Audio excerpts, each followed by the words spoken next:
আচ্ছা, আপনারা জানেন আমরা আমাদের পাঁচ দফা দাবি আমাদের কর্মসূচির অংশ হিসাবে আজকে এখানে সচিবালয়ের সামনে অবস্থান কর্মসূচি পালন করতেছি। আমাদের 5 দফা দাবির প্রথম দাবি ছিল এমবিবিএস ও বিডিএস ছাড়া কেউ ডাক্তার পদবি ব্যবহার করতে পারবে না। আপনারা জানেন ইতিপূর্বে আজকে 12 তারিখ সকালে হাইকোর্টের রায়ের মাধ্যমে বিএমডিসি অ্যাক্টের এগেইনস্টে যে রিট করা হয়েছিল ওই রিটটি খারিজ করে দেওয়া হয় এবং এর মাধ্যমে আবারও সুপ্রতিষ্ঠিত হয় এমবিবিএস ও বিডিএস ছাড়া কেউ ডাক্তার নয়। এখন আমরা তখন শহীদ মিনারে আমরা অবস্থানরত ছিলাম। শহীদ মিনার থেকে আমরা এখন সচিবালয় অভিমুখী এসে সচিবালয়ের সামনে অবস্থান গ্রহণ করেছি এবং আমাদের 15 সদস্যের স্টিয়ারিং কমিটির টিম ভিতরে গিয়েছেন আমাদের স্বাস্থ্য উপদেষ্টার সাথে দেখা করার জন্য। আমাদের বাকি আরো 4টা দাবি রয়েছে, সেইগুলো সম্পর্কে কর্মপরিধি এবং কতদিনের মধ্যে ওনারা সেগুলা বাস্তবায়ন করবেন সেই সম্পর্কে লিখিত একটি জবাব ওনারা দেওয়ার পরে আমরা আমাদের আন্দোলনের পরবর্তী সিদ্ধান্ত নেব যে আমরা আন্দোলন চলমান রাখবো কিনা। আমি সংক্ষেপে আপনাদের জানিয়ে দিতে চাই, আমাদের বাকি 4টা দাবি হচ্ছে, প্রথম দাবি হচ্ছে OTC medicine, over the counter drug যেটা আছে এই ড্রাগগুলির যে লিস্ট আছে এটা মডিফাই করতে হবে। আপনারা জানেন ওটিসি ড্রাগ হচ্ছে যেগুলো চিকিৎসকের নির্দেশনা ছাড়া যেগুলো রোগী হচ্ছে নিজে নিজে কিনে খেতে পারে, ওইগুলো একটা নির্দেশনা ঠিক করতে হবে যাতে অ্যান্টিবায়োটিক এবং স্টেরয়েডের যে দুর্ব্যবহার আছে সেটা বন্ধ হয়। আমাদের পরবর্তী দাবি আছে চিকিৎসা ব্যবস্থায় যে চিকিৎসকদের সংকট রয়েছে, প্রান্তিক পর্যায়ে রোগীরা যে চিকিৎসা সেবা পাচ্ছে না সেটা নিরসনের জন্য চিকিৎসক নিয়োগ বাড়াতে হবে এবং বিসিএস এর বয়স সীমা 32 থেকে 34 বছর বয়স করতে হবে। এরপরের দাবি হচ্ছে চিকিৎসক সুরক্ষা আইন। আপনারা দেখবেন প্রান্তিক পর্যায়ে উপজেলাগুলোতে পাতি নেতা এবং বিভিন্ন ধরনের নেতা এবং ওদের চেলাপেলার মাধ্যমে চিকিৎসকরা অনেক সময় হেনস্থার শিকার হয়। এই অবস্থায় চিকিৎসা দেওয়া নিরাপত্তা যেখানে নাই সেখানে চিকিৎসা দেওয়া আমাদের জন্য অপ্রতুল হয়ে যায়। এজন্য চিকিৎসা সুরক্ষা আইন আমরা অনেকদিন ধরে দাবি করে আসছি, ওইটা ঠিক করতে হবে। এবং এরপরে আমাদের যে দাবি আছে, বিগত বেশ কিছু বছর ধরে বিভিন্ন চাপের কারণে দেখা গেছে যে অনেকগুলা বেসরকারি মেডিকেলের অনুমোদন দেওয়া হয়েছে, এই মানহীন বেসরকারি মেডিকেল কলেজগুলোকে বন্ধ করতে হবে অথবা এদের মান উন্নয়নে কাজ করতে হবে। এই 4টা দাবি সম্পর্কে আমাদের সচিবালয়ে অবস্থান, যে এই দাবিগুলা সম্পর্কে আমাদের স্বাস্থ্য উপদেষ্টার বক্তব্য কি এবং ওনারা কিভাবে আমাদের দাবিগুলা সম্পর্কে ওনারা কি মতামত দেন, এজন্যই আমরা এখানে অবস্থান করতেছি।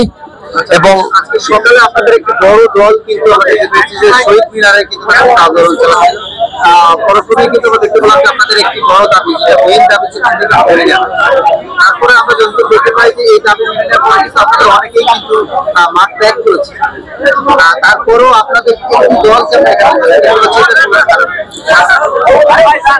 আপনাদের আমি জানি না আপনাদের কাছে কোন তথ্য এসেছে।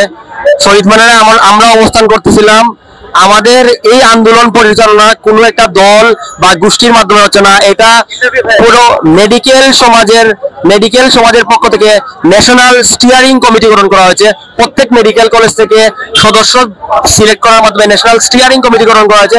ওই স্টিয়ারিং কমিটির পূর্ব ঘোষিত কর্মসূচি হিসাবে আমরা সচিবালয়ের দিকে এসেছি। এখন ওইখানে যদি কেউ না আসে, ওটা নিজের ব্যক্তিগত অভিমত, ওইটা আমাদের ডাক্তার সমাজের যে ন্যাশনাল স্টিয়ারিং কমিটি যেটার মাধ্যমে এই আন্দোলনটা চলতেছে, ওই স্টিয়ারিং কমিটির কর্মসূচির মধ্যে ছিল যে আমরা সচিবালয়ে আসবো এবং আমাদের আপনারা দেখেছেন আমরা কিন্তু কোনো সচিবালয় ঘেরাও বা কোনো কর্মসূচি ছিল না, আমরা কিন্তু এই শিক্ষা ভবনের মুখে আমরা একটি শান্তিপূর্ণ কর্মসূচি ছিল এবং মুসলিমীয় কয়েকজন আমরা ছিলাম। আমাদের হাজার হাজার মেডিকেল এবং ডেন্টাল শিক্ষার্থীরা কিন্তু আমরা শহীদ মিনারে ছিলাম সকাল থেকেই, সেই শহীদ মিনার থেকে আমরা এখানে আসি। আমরা কিন্তু আমাদের বেশিরভাগ মেডিকেল স্টুডেন্ট ডাক্তারদেরকে পাঠিয়ে দিয়েছি। আমরা মুসলিমীয় কয়েকজন ছিলাম, শান্তিপূর্ণ অবস্থান ধর্মঘট করছিলাম এখানে। এটা কিন্তু শাহবাগ না, এটা কিন্তু মহাখালী না, এটা একটি অতি কম গুরুত্বপূর্ণ একটি স্থানে আমরা বসেছিলাম। আমাদেরকে পিটিয়ে এইভাবে একজন নিউরো সার্জনকে এইভাবে আহত করা হলো, ওইখানকে একজন মেডিসিন বিশেষজ্ঞ ভাইকে আহত করা হলো। আজকে আমরা বলতে চাই যে আজকে স্বাস্থ্য উপদেষ্টার সাথে দেখা করতে আমাদের 15 জন এবং স্বাস্থ্য সচিবের সাথে আমাদের 15 জন ন্যাশনাল কমিটির পক্ষ থেকে 15 জন সদস্য সচিবালয়ে গেছে, তাদেরকে ফ্লোরে বসিয়ে রাখা হয়েছে।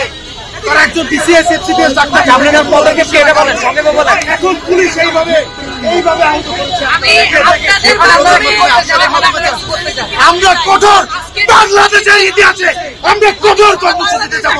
এই ডাক্তারদের কর্মসূচি এবার সবচেয়ে বাংলাদেশের ইতিহাসে ডাক্তারদের সর্বোচ্চ কঠোর কর্মসূচিতে আমরা যাব।